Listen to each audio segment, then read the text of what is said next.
Welcome back. This week we're going to look at Kenneth McKenna's article as he attempts to detail the connection between Jonathan Edwards and John Calvin and the Reformed Orthodoxy. Now, in his article, McKenna notes the similarities between Edwards and Calvin in their emphasis of the sovereignty of God, that everything is done for the glory of God, and that humans are ultimately dependent on God. One major difference between the two theologians is the fact that Edwards held a coming of a millennial view, whereas Calvin did not. In conclusion, McKenna asserts the idea that scholars need to ground Jonathan Edwards' works in his sources to have a better understanding and then potentially look further into the issue of a connection between John Calvin and Jonathan Edwards. My one major critique of this article is the fact that McKenna uses broad themes of Edwards to analyze the connection between Jonathan Edwards and John Calvin. Perhaps he should have taken a more direct approach and examined specific theological doctrines. For example, Diana Butler used the theology of nature. In so doing, she looked at how Calvin and Edwards approach nature, and though found some differences, ultimately concluded that Edwards relied on Calvin for this theology. Edwards is found using similar language. He's also found quoting directly from Calvin's Institutes, and for that, and through that study, Butler finds a direct correlation between Jonathan Edwards and John Calvin on the issue of theology of nature. So why might there be a connection between Jonathan Edwards and John Calvin, and what's the fascination with it? First of all, Jonathan Edwards is a Puritan, and the Puritans came from a Reformed Calvinistic theology.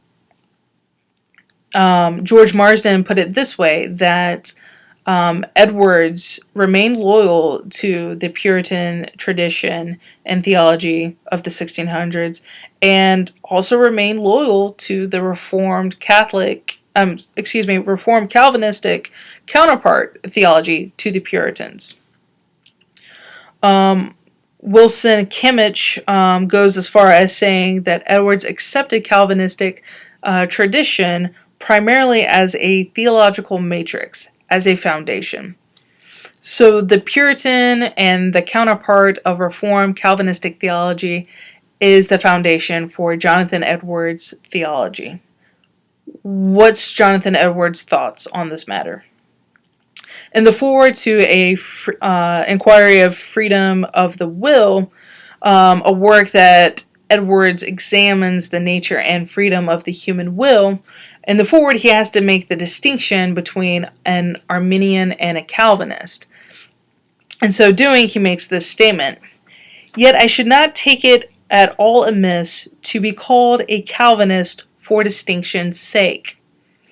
Though I utterly disclaim a dependence on Calvin or believing in the doctrines which I hold because he believed and taught them, and cannot justly be charged with believing in everything just as he taught." Now, the statement is fascinating for two reasons. One, Edwards admits to being a Calvinist, at least on the side of the human will. Also, he's telling his listeners and readers that he's not taking theological doctrines at face value just because Calvin or another theologian taught it. He's vetting it for himself.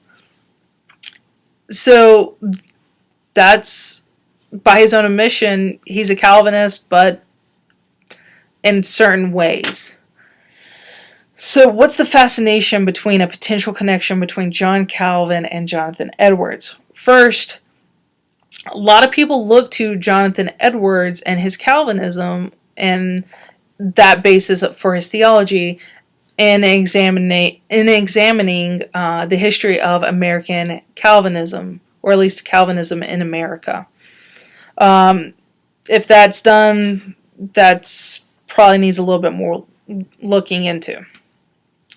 If someone is studying Jonathan Edwards and Jonathan Edwards' theology, on the other hand, I agree with Kenneth McKimma, and that you need to look at Edwards' works and pinpoint his sources more thoroughly, and then can go forth and see the connections between Jonathan Edwards and other theologians.